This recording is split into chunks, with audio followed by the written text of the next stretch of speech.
everyone and welcome to this video where today I'm going to be filming my 35-week pregnancy update.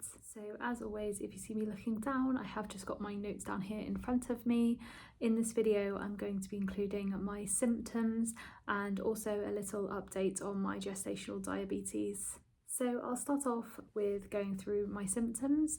So I feel like actually at this part of pregnancy I'm feeling pretty good for the stage that I'm at. I felt much worse in the very early weeks. In those first 12 weeks I felt terrible.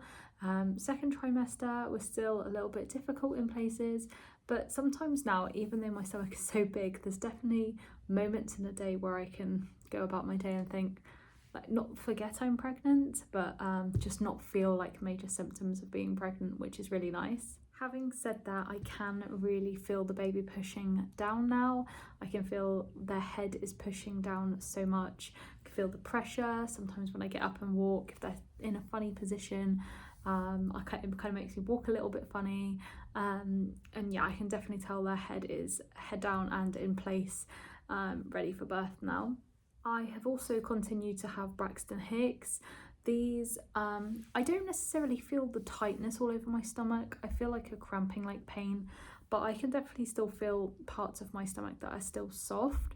So I wasn't quite sure if they were Braxton Hicks, but having looked into it, I believe that is the tightening feeling, and other people can feel that my stomach is getting tighter. So I tend to feel these kind of like period like pains, just like either side of right down in my lower stomach. This can often go right round through into my back as well. It feels like a constant pain. There doesn't tend to be like a few minutes of pain and then a break. It tends to be like a long lasting pain for a shorter amount of time. But yeah, I'm starting to get them every day now, sometimes around the same times of day as well. But yeah, it's become a regular thing that I expect to have every day around the same time. I am feeling very tired in myself. Obviously I am 35 weeks pregnant now, so that is to be expected. I am still working up until I'm 37 weeks and 5 days, I believe. So I know that's very close to the end, but that's just what worked out best for us for childcare after baby is born. So yeah, I am working all the way through. In the grand scheme of things, it's not too long, it's about 2.5 weeks, so yeah, not too bad and nearly at the end now. I've had a few headaches this week, nothing major, just normal headaches, not the long lasting ones that I've had in the past, just the odd day I've had a headache, whether I've not had enough sleep or not had enough to drink could have been the causes of those. I have also had a little bit of constipation on and off through the week as well, which previously I've mentioned. I've kind of had on and off through the pregnancy, but yeah, it's not been too much of an issue this time compared to my previous pregnancy. I am still needing a wee much more often now. I am most of the time up at least twice in the night, if not I'm up very early in the morning. But yeah, that's kind of to be expected as well. I have noticed that's also in the daytimes now as well. I can only tend to go about 2 hours and I need to go to the toilet, which can be a little bit of a pain if you're out and about. Some places don't always have toilets easy accessible. But it's just about planning more ahead. I always make sure I go before I go out anywhere now, as especially in the car, if it's bumpy, it can be really uncomfortable for me to sit there. I can often feel like I need a wee when really I don't. It's just where the baby's sat, unfortunately. I thought I'd just give a little update on things mood-wise as well. I haven't mentioned it in the last few weeks because I've had really good moods. I've been really happy, really positive. We have got a lot of big things going on at the minute. We have just bought a house, so yeah, obviously there's been a lot of things that could have caused me a lot of stress, but everyone said how calm I seem, and I think that's been a theme most of the way through the pregnancy, to be honest.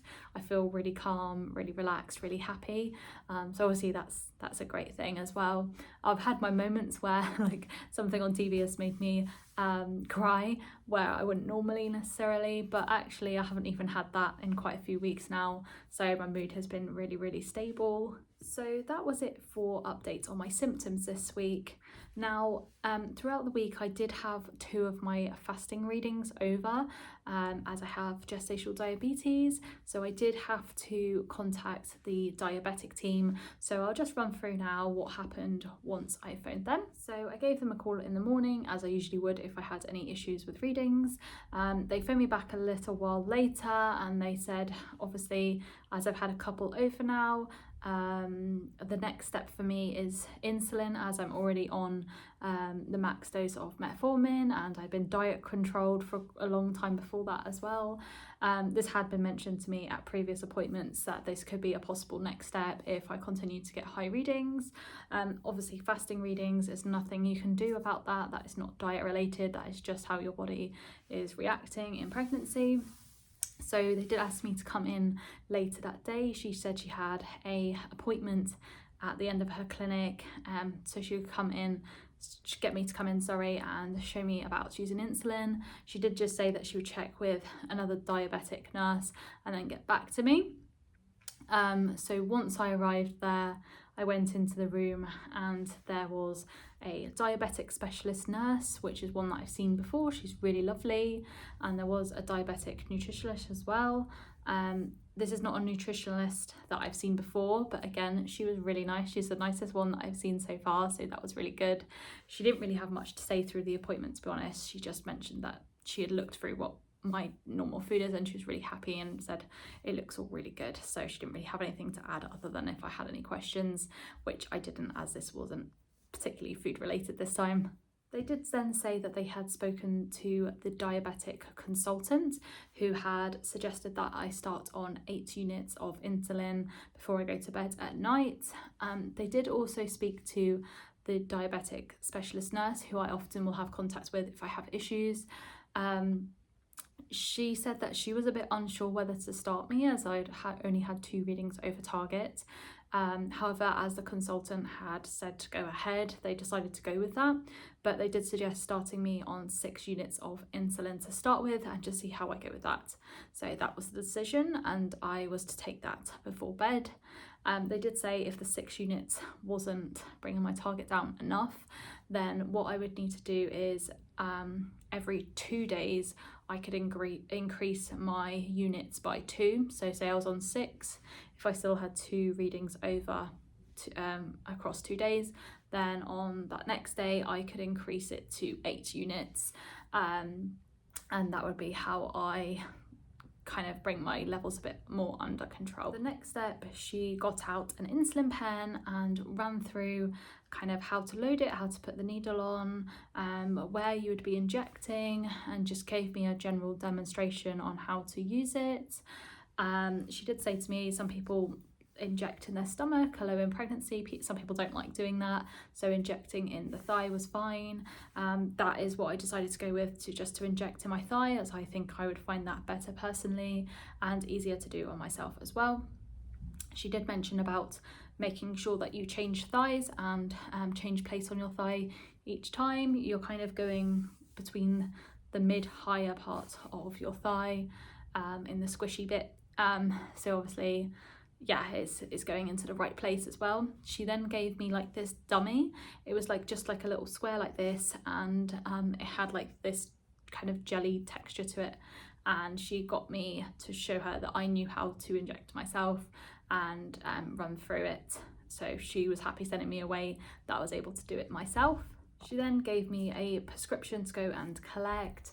So I went to that. There was 3 pens in the box. So the pen that you're using, that can stay out of the fridge for up to 28 days. And each pen contains 300 units of insulin. So it should last a very long time, basically. The 2 other pens she gave me, she said that they are to be stored in the fridge. But it's unlikely that I'm probably going to need to use all of them anyway. Because I'm only on a small dosage at the moment, and if nothing changes then that won't be increasing either, so as long as that works, that's all good. But the pen's there if I need them, and also the prescription was sent through to my GP as well in case I needed to order more. She also gave me an information pack to take away with lots of leaflets and information. She mentioned about hypos and what to do if you have one. So obviously I wake up and I test. So if I was waking up and it was below a 4, that would kind of be classed as a hypo, and they said there's a couple of things that you can do to bring this back up. So what you want to do is either have a small carton of orange juice, or she said 4 jelly babies would work, just to bring up your numbers a little bit higher. She said kind of the symptoms to look out for, as this was all outlined in the information leaflet as well. So yeah, there's a lot of different things you need to look out for in case you do go into a hypo. So some of the symptoms they said I need to look out for are, sorry, bear with me while I'm just looking down at this. So it can be sweating heavily, feeling anxious, tingling of the lips, hunger, becoming pale, palpitations, or trembling and shaking. So they're all early signs of having a hypo. And then if you kind of haven't recognized those signs, maybe you're asleep or have missed them, some of the more serious ones you can get is slurring of your words, behaving oddly, being unusually aggressive, and having difficulty concentrating as well. They say if you kind of get to this stage, then it can be really difficult to treat, and you may become unconscious. Obviously that's the worst case scenario, so it's important that you look out for those symptoms early on so you're able to help correct your sugar levels and bring you back to a normal level again. So my target that I'm given now for my fasting readings is between a 4.0 and a 5.0, and luckily all this week since having insulin they've been in those targets, so that's been great. They did mention as well, if you're on insulin for more than 3 months, then you do need to inform the DVLA. However, as I'm not on it for more than 3 months, I don't need to inform the DVLA. I do drive, but they said that's fine because I won't be on it for that long, so it's okay not to tell them. So that was kind of everything that happened at that appointment. As I said, I've been switching thighs between which one I use. I have had all my readings in target, which is great, and to be honest I can feel it way less than I can when I do my finger prick.